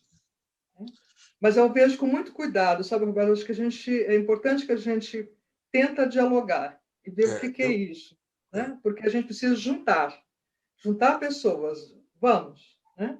Não mais movimentos que separam. Eu também acho isso, eu também acho. Mas nós estamos vivendo um momento de cisões fratricidas, né? Alimentadas pelo ódio. Quer dizer, o que está acontecendo agora é separação, separação. E, claro, o nosso trabalho como terapeutas é de acolher e de juntar, né? Juntar saberes, juntar. Mas o caminho é longo, né? Eu ainda, antes que o tempo termine, Ângela e Lucia, é uma coisa muito séria, é da nossa área junguiana. Na verdade, é uma sombra que eu vou mencionar. Estamos na sede antiga do Instituto Jung de Zurique, eu e a Fátima, não é a atual, é a antiga, num seminário sobre contos de fadas. E o professor escolhe um conto chamado A Princesa, The Black Princess, a Princesa Negra. Quando se começou a análise do conto, foi dito que a Princesa Negra correspondia ao lado negativo do feminino. Nesse momento, a Fátima olhou para mim, eu olhei para ela, eu levantei a mão e falei assim: é inaceitável o que o senhor está dizendo. Daí ele virou para mim, ele nem percebeu que a Fátima estava lá e o que ela poderia sentir. Isso, não, estamos na teoria. Coisa assim. Se um homem branco sonha com um homem negro, este negro, no sonho do branco, simboliza a sombra do branco. E se um homem negro, um homem branco, sonha com uma negra, é a ânima escura, é a ânima negativa. Eu tirei a minha espada para fora e eu comecei a denunciar. O preconceito, ele entra por baixo da porta, ele é subreptício, ele é que nem uma serpente. Todo mundo ali era muito bem intencionado, achando que a teoria está linda, né? Se eu sou branco, a minha sombra é escura, né? Porque sombra é o preto, é a noite, é o negro, toda essa coisa arada que você sabe muito bem. Mas chegou nesse ponto quando não era isso que o Jung dizia, porque na alquimia existe a imagem do negro, né? Mas tem a nigredo da alquimia. Então, essa questão da contaminação, até das cores, com os símbolos. Quer dizer, quando um paciente meu, um homem branco, ele sonha com um negro, eu, como junguiano de 5 estrelas, eu digo para ele: o teu sonho quer que você entre em contato com o outro em você. Não tem nada de inferior. É o outro, é aquele diferente do narciso, né? Sai do narcisismo e olha para uma coisa dentro de você que não é você. E o sonho pega e representa isso, pegando um homem negro, como podia pegar um marciano ou podia pegar um chinês.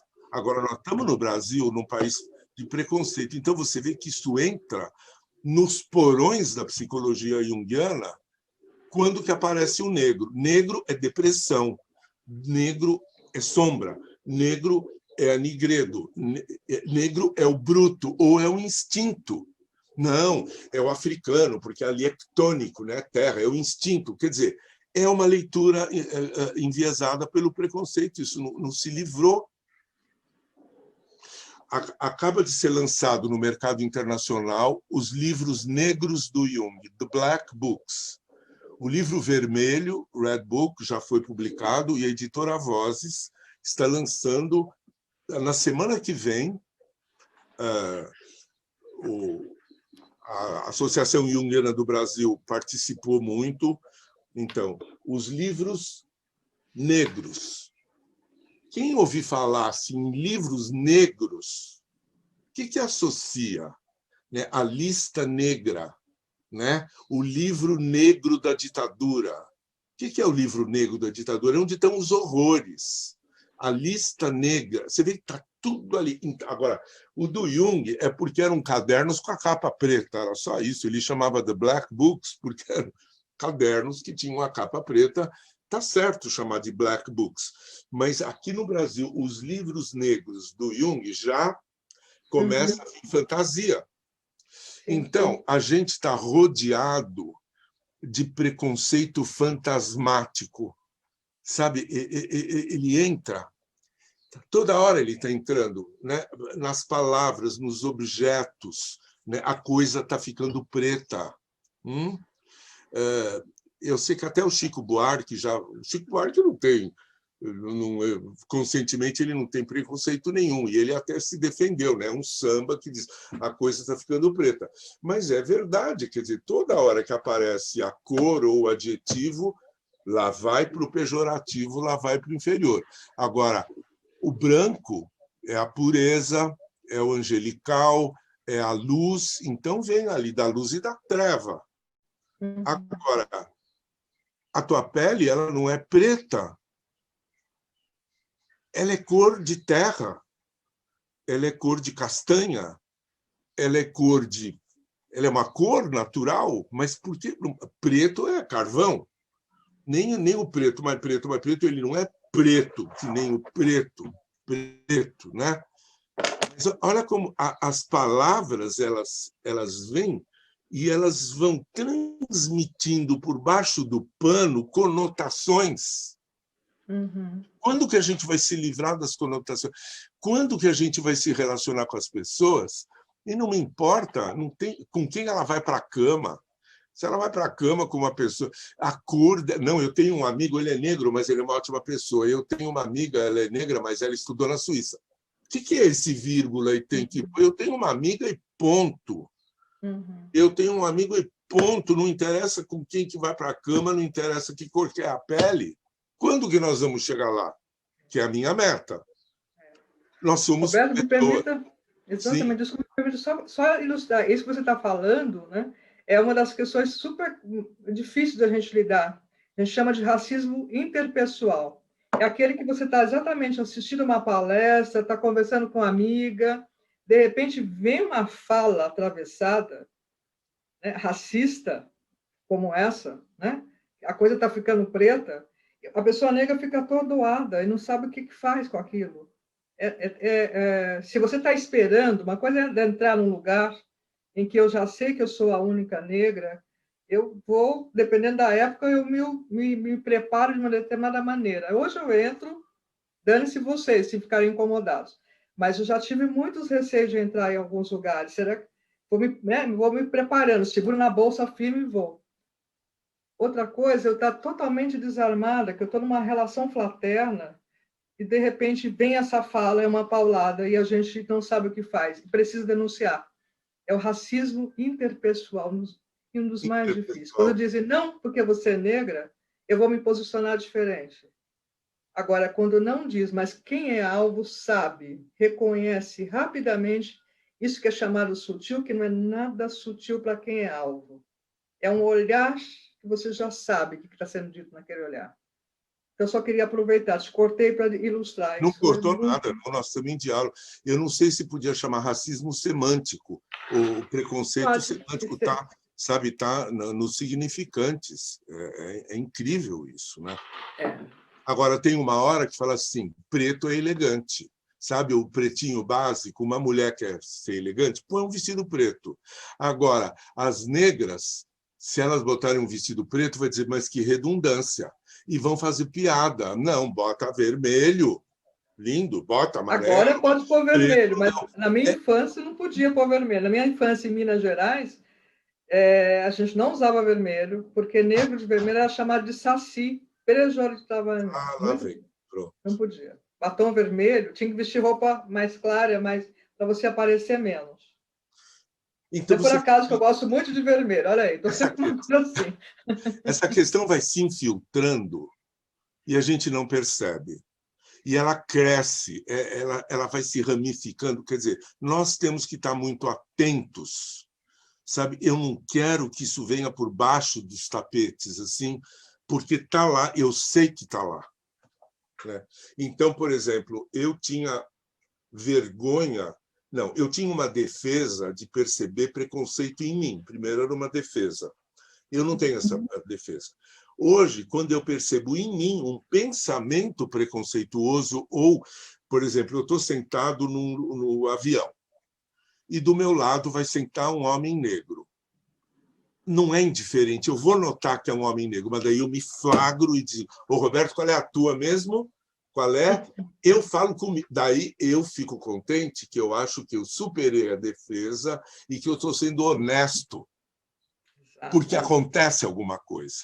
Vai se trabalhar. Então, vamos. Aí é que é a honestidade espontânea. Tem que chegar lá. E eu acho que é para todo mundo, não tem exceção. Agora, eu me ponho no teu lugar, digamos. Se eu sou negro e eu estou num avião e sentado do lado de um homem branco, talvez eu pense, será que ele vai ficar incomodado porque eu sou negro? Mas daí também ele está se diminuindo por ser... Quer dizer, é um monte de fantasma. Agora, no psicodrama, a gente põe um alto-falante, uma caixa de ressonância e bota tudo isso para fora. Nas terapias convencionais, não, porque elas são diálogos. Então, é no teatro. Agora, você também fala uma coisa que me... Eu adoro teatro. E você diz, citando Abdias do Nascimento, o teatro... criado na Grécia, mas ele também havia na África, como nos indígenas, o teatro é arquetípico, né?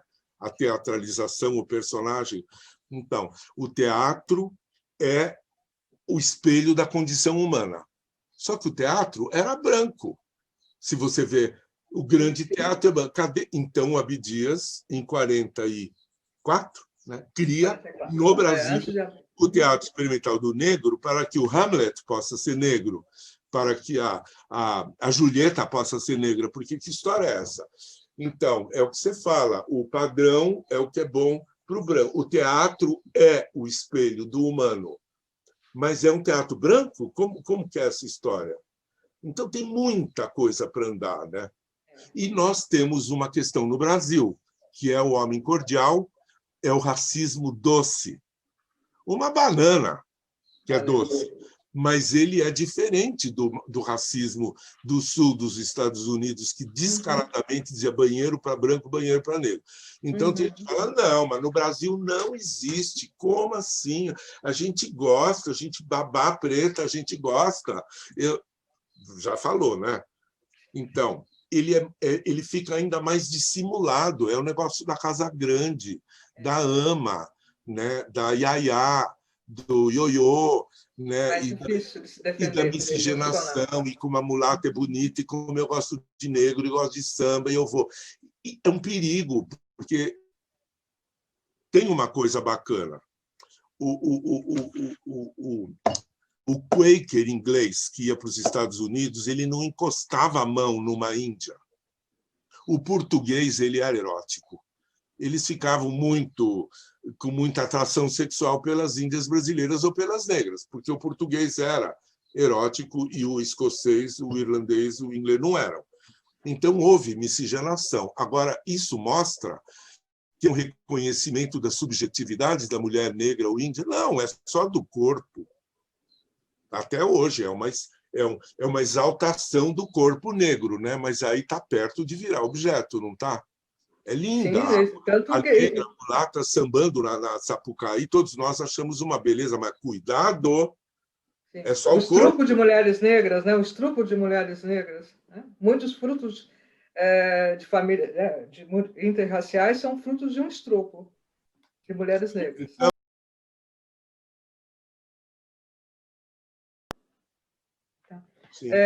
no psicodrama, a gente, tanto nas sessões individuais como nas sessões com grupo, o psicodramatista tem a liberdade de poder compartilhar com o paciente. O que é compartilhar? É falar o que ele está sentindo de algo que foi despertado com aquele trabalho, com aquela intervenção. Então, acho que quando você fala, né, como poder colocar a nossa palavra, eu acho que é muito bem-vindo. E quando o psicodramatista, né, o terapeuta, um certo terapeuta, diz, olha, isso me tocou aqui, né?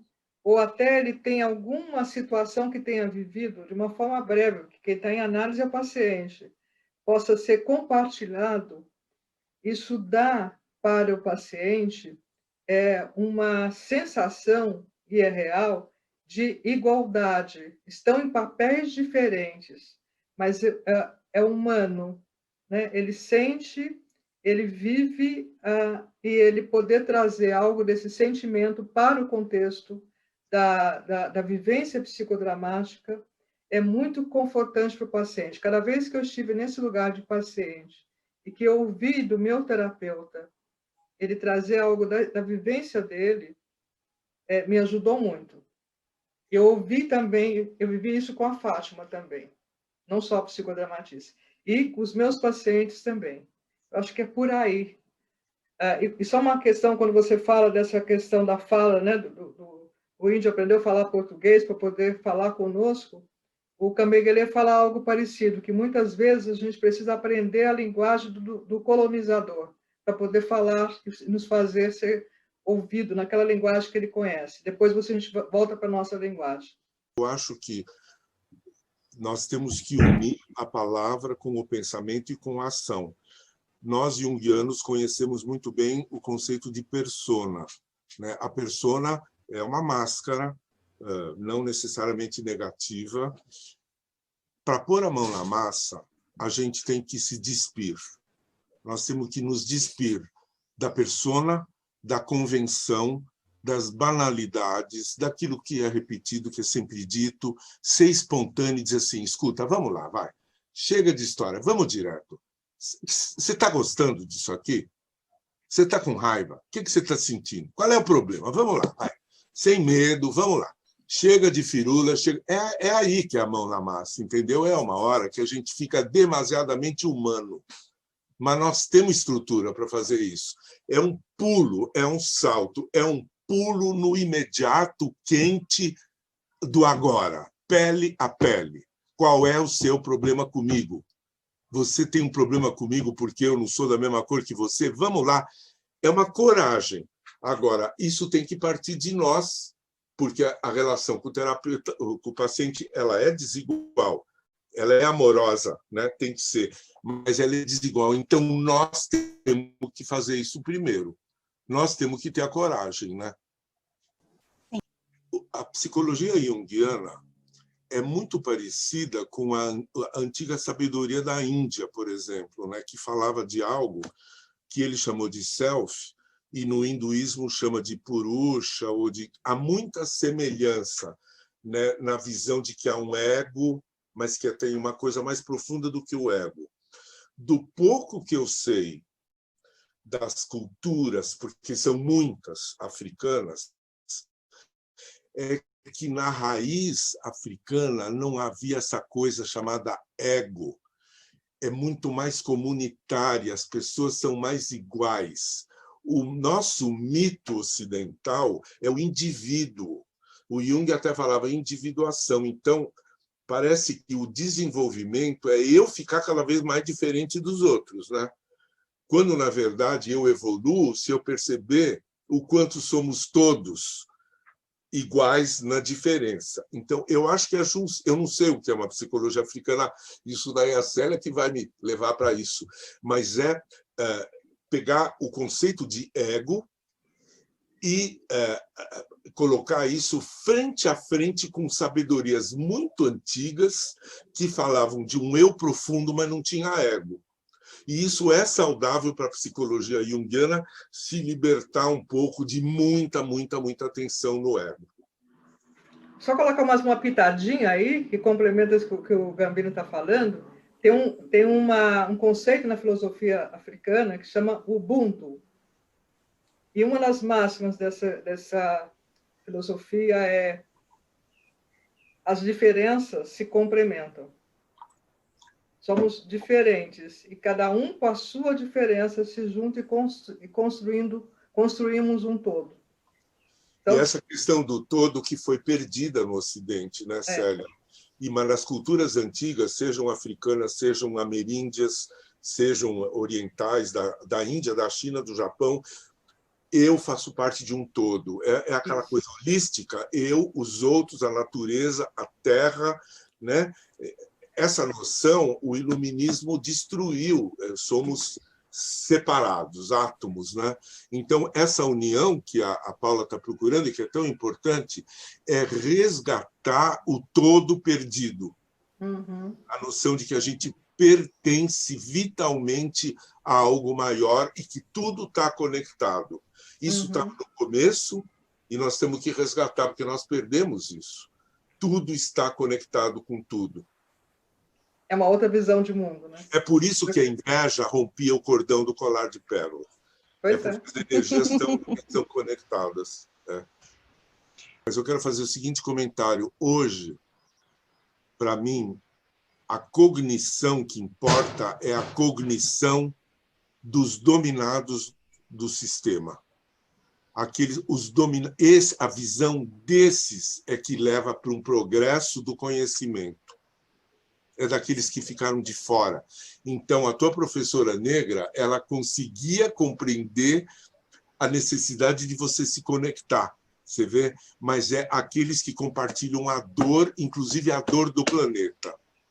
Quem tem empatia com a dor do planeta são os pobres, os negros, os índios, os marginalizados. é desses contingentes humanos que vai vir a percepção da verdade. De diferentes maneiras, temos joelhos sobre os nossos pescoços. Acho que o impacto dessa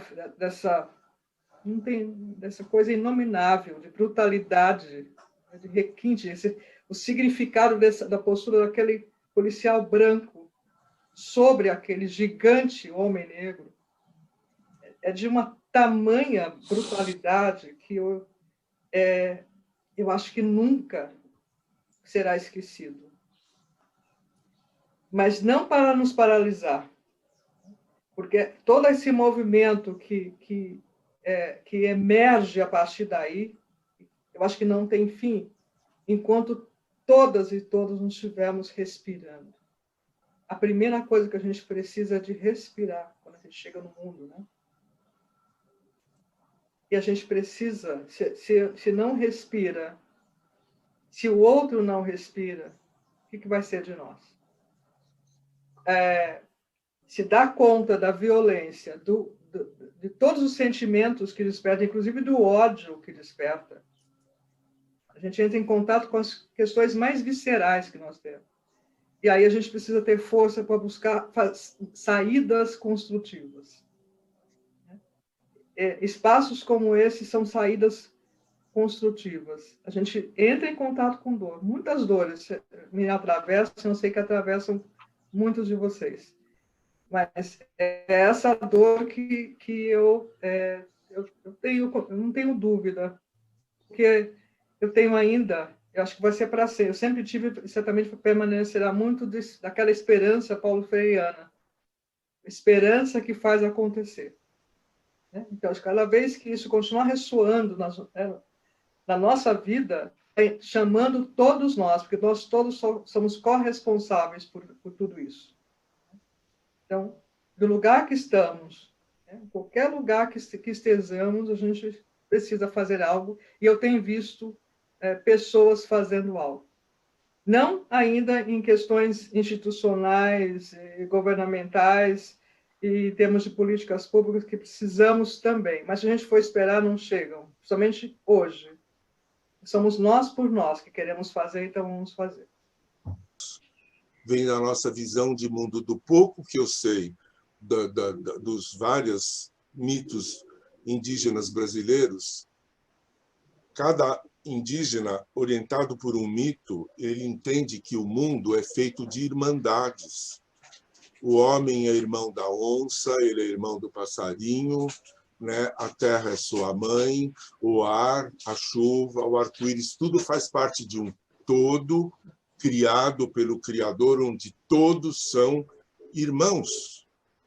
Nós, da herança judaico-cristã, temos um mito em que o próprio Deus falou assim: este é o meu povo, aquele não é o meu povo.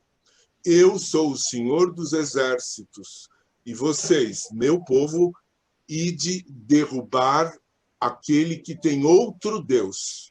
Então, na nossa civilização do berço da Palestina judaico-cristã, tem na nossa consciência uma ideia de que tem o nós e o eles, o humano e os animais, os humanos que são desse Deus e os que são do outro.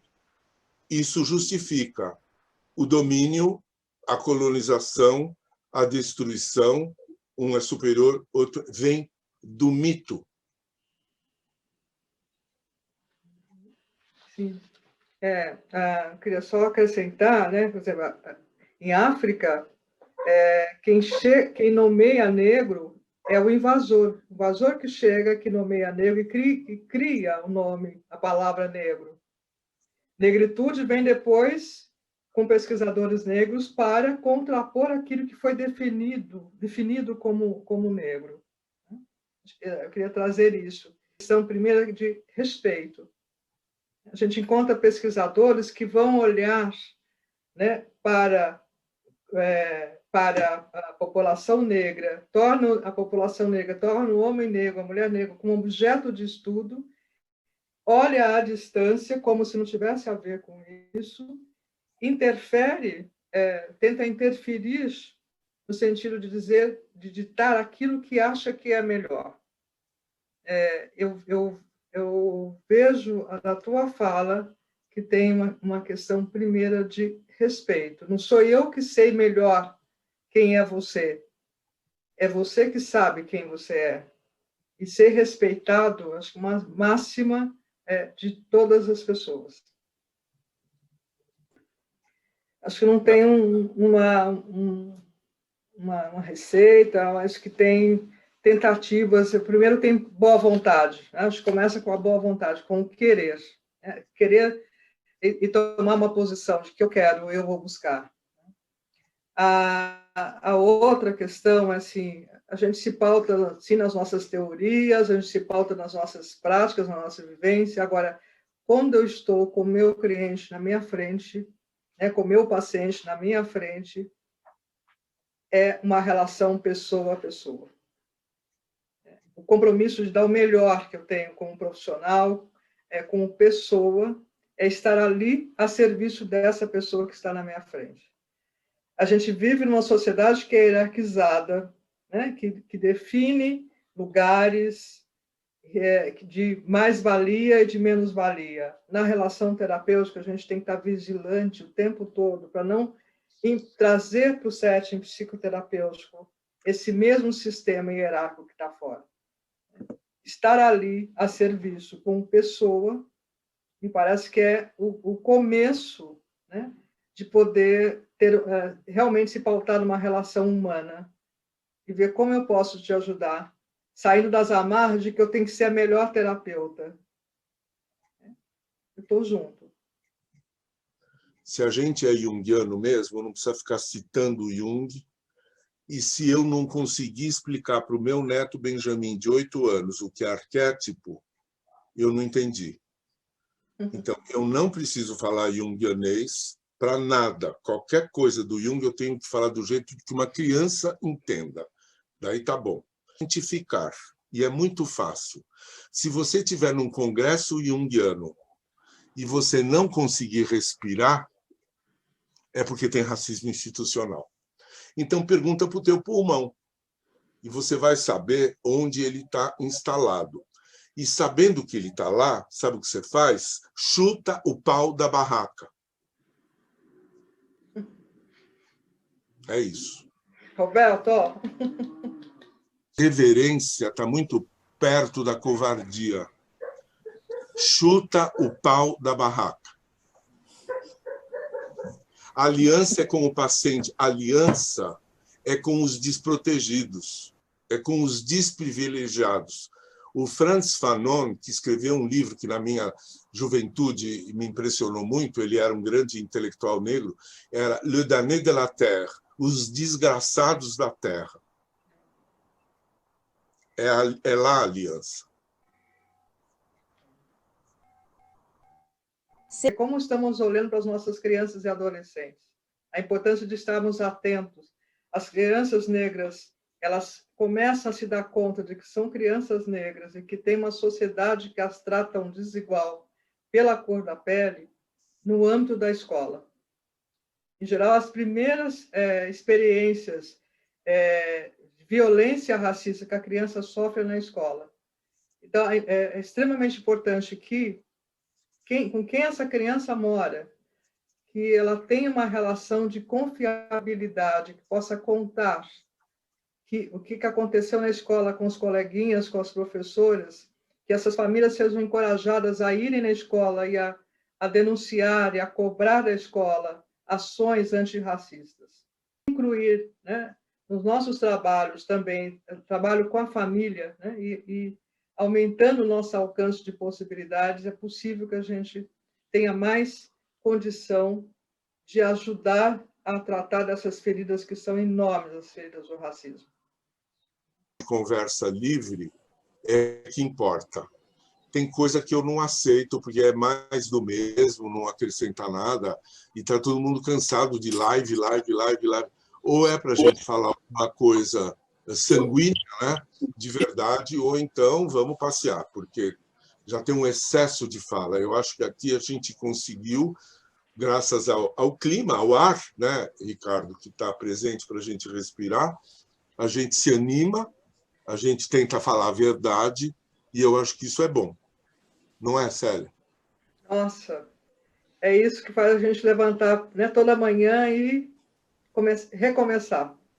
Eu estou super aquecida, meu coração está quentinho, agora está tranquilo, a emoção está muito bem colocada aqui dentro, e é um profundo agradecimento, um agradecimento enorme a esse grupo potente aí, né, da Clínica Psique, dessa cidade maravilhosa que eu amo, Salvador.